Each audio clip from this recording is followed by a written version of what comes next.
Salam, hər vaxtınız xeyirli olsun. Zəfiyənin mətbəxinə xoş gəlmisiniz. Bugün sizlərlə çox ləzzətli şirin balqabaq plovunu necə hazırladığımı bölüşmək istəyirəm. Bir həftə ərzində artıq 3-cü dəfədir hazırlayıram. Yəni yeyən hər kəs çox bəyənir. Ona görə də sizinlə də bölüşmək istəyirəm və kanalda digər bir balqabaq plov resepti də var. Arzu edənlər keçid edib onu da izləyə bilərsiniz. Öncə balqabaqlarımızı göstərdiyim qaydada qabıq hissəsini təmizləyirəm. Qeyd edim ki, mən 1 stəkan yarım düyünün plovunu hazırlayıram və bunun üçün 500 qram təmizlənmiş balqabağı videoda göstərdiyim qaydada doğrayıram. Balqabağınızın şirinliyi nə qədər çox olarsa, nə qədər ləzzətli balqabaq olarsa, plovunuz da bir o qədər ləzzətli alınacaq. Baxın, gördüyünüz kimi bu cür 1 santıdan biraz iri olacaq şəkildə doğrayıram. Yəni bunlar videoda sizə biraz böyük görsənə bilər. Ancaq 1 santıdan azacıq böyük kvadratlar şəklində doğradım. Bu isə kişmiş, deməli mən qırmızı və qara kişmişdən istifadə etdim. Ancaq siz evdə hansı kişmiş varsa, yəni onunla hazırlaya bilərsiniz. Deməli qazın alovunu bu cür orta həddə gətirirəm. Yəni nə çox, nə az olmasın. Və qazanımıza kərə yağı əlavə edirəm. Yağımız biraz əridikdən sonra üzərinə doğradığım balqabağı əlavə edirəm. Və sadəcə hər tərəfinə yağ dəysin deyə bir balaca qarışdırıram. Və gördüyünüz kimi artıq kənarda suyumuz düyümüz üçün qaynayır.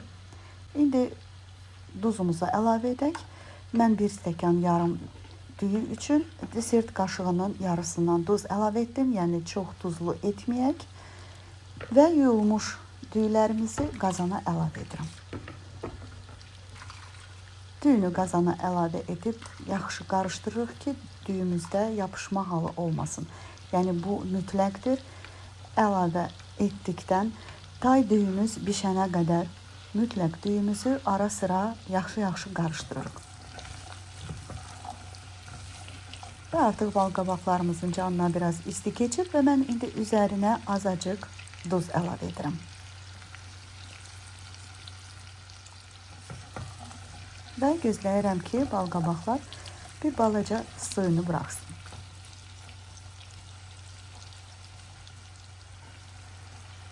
Düyümüzü qarışdırmağı unutmuruq.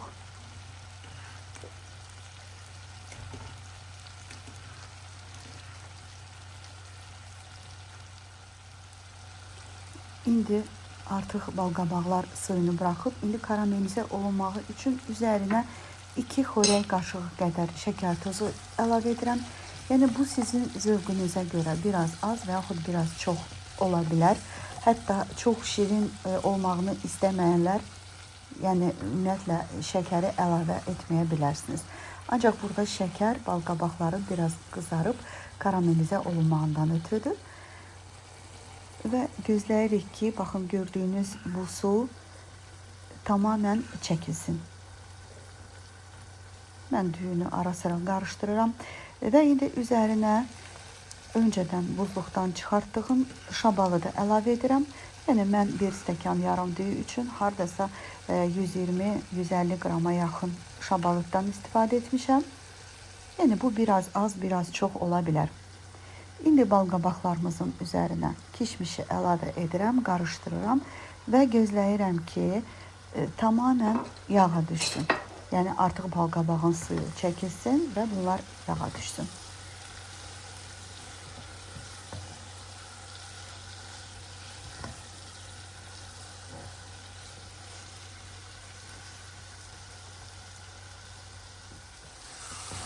Və gördüyünüz kimi artıq balqabaqların suyu tamamilə çəkilir. Yəni çox gözəl yağa düşür.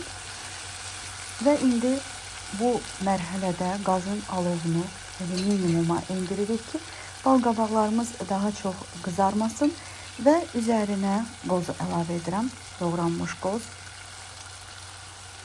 Yəni bir ovuc, bu videoda miqdar həmişə biraz çox görsənir. Əslində, yəni orada 7-8 ədəd qoz doğranım. Və artıq düyümüz bişib. Yəni düyümüz artıq süzülmək üçün hazırdır. Mən burada düyümüzü yoxlayıram. Yəni siz də eyni qaydada mütləq yoxlayırsınız. Düyümüz gözəl bişib və mən indi artıq düyümüzü süzürəm.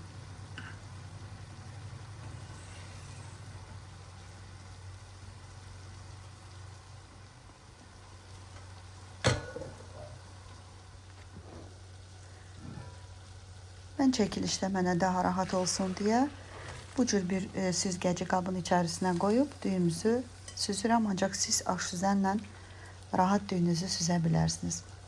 Və süzülmüş düyünü bal qabaqların üzərinə əlavə edirəm.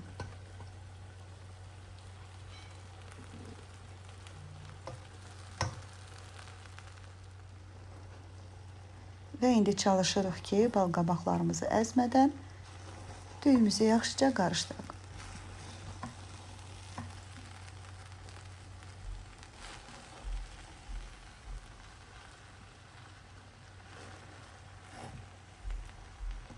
Yəni bu qaydada plov həqiqətən möhtəşəm ləzzətli alınır. Hər birinizə ən azından bir dəfə hazırlayıb dadına baxmağı tövsiyə edirəm. İnanın ki, bal qabaq yeməyənlər belə bu plovu bəhbəhlə yeyəcəklər.